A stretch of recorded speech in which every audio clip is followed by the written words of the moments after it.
Please subscribe and share this video with your friends.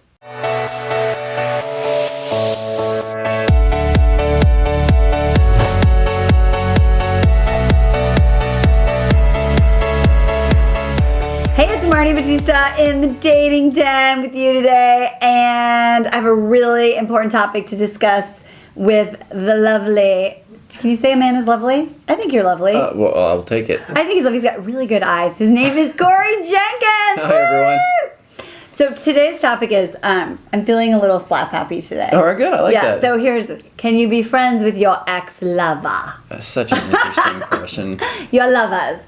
I personally and professionally would say no. No, I don't really think you can, especially if one of you still has the hots for the other person.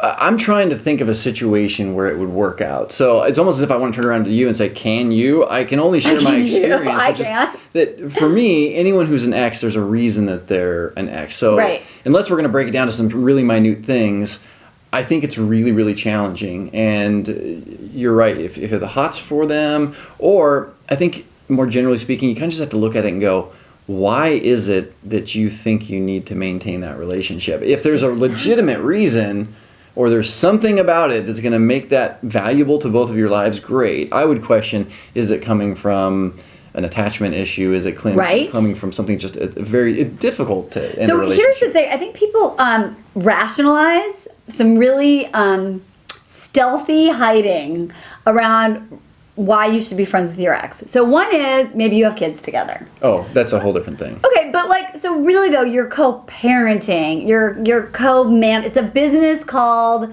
your family and your business partners, and that's not being friendly, in my opinion. Number two is you're in business together.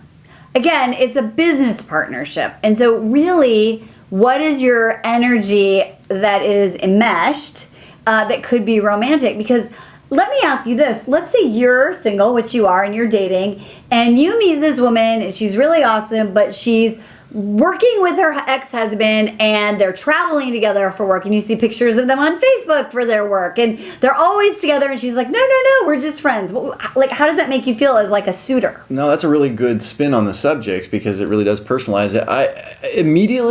I would recognize that it wouldn't be a deal breaker, but it would be something that I would certainly have to look at and question what is it. And you bring up a good example. Is it an ex-partner that they have kids with? That's a whole different story because that's just simpler to understand the interaction. But I think it would be different. And in some ways, I've had this experience. It's just oh, really?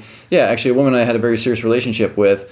She had male friends, and one of which was somebody that she had previously been involved with. Now, a lot of years had gone by. I want to say 12 to 15 years had gone by. And here's what I can tell you happened. When she presented it to me, and she said, I'm going to go over to so-and-so's house, and we're going to hang out and watch a movie. My position on it was, go ahead and do what you're going to do. Right. Like, I'm not going to place restrictions on my partner, but what I will tell you is that we're not together anymore.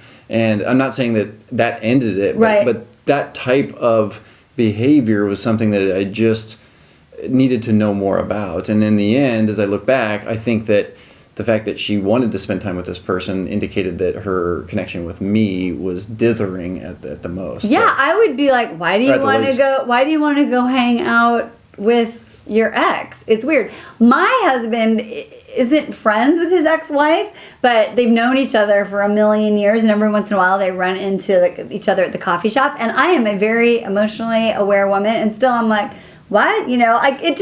I know that I can trust him, but it just makes me feel uncomfortable. So if you're looking at, dating, it's gonna make the other person that you kind of want to start your new life with just feel weird, even if you're super cool and not jealous, right? It could, and again, it's the thing that keeps coming up for me is I bet there are situations where the answer is yes. I just am speaking to the general public and saying, at a minimum, look at your motivation. Why is it that you want to be friends, or why is it that your partner still is, and just figure it out. If it's legit, it's legit. And the other thing I think we'll end on this is you have to define friendship. right? Because Good is point. it like, like my ex, like literally Thanksgiving, Christmas, Happy New Year, Happy Father's Day, like that's it. It's not a conversation. It's just you shared a season of your life with someone and you have a connection. You don't have to block. But a friend is someone, like really a friend is like you talk to them all the time. You share, you tell about your problems, you see them. And I think you have to really look at what is your motivation and how do you define friendship? I'll even end on this. It's probably way too late to drop this comment in, but if I look back at my own personal history, the one woman that I really wanted to remain friends with, which to me really meant I wanted to keep in touch with her, right, was someone who many, many years later it revealed to me that really I wasn't done with her. I wasn't done wanting her. I wasn't done wanting to be in a relationship with her. So, I mean, that is what it is. It is. And the last thing is, because I want to answer the question we got. She said, can I still text my ex because we're best friends? Oh. And I'm like, get another best friend. That's all I got to say. Get another best friend. And with that, Corey, you are amazing. Will you come back to the dating den? Anytime you want. Okay, good. He's so delicious. And in the meantime, can I tell people where to find me? Absolutely. Please go find Corey. Yes. Now that the video's done, you have permission from me to leave this website, open another window, another tab. Yes, that's no right. Xing out. No Xing. Open tab. Find Corey. Yeah, I was pretty excited. My website is CoreyLJenkins.com, and I recently got an endorsement from Brad Blanton, who is the best-selling author of Radical Honesty. So that's on my website. I love that. CoreyLJenkins.com or Facebook.com/CoreyJenkins. Great. And so then what you're going to do is you're going to watch more videos. You're going to download your book.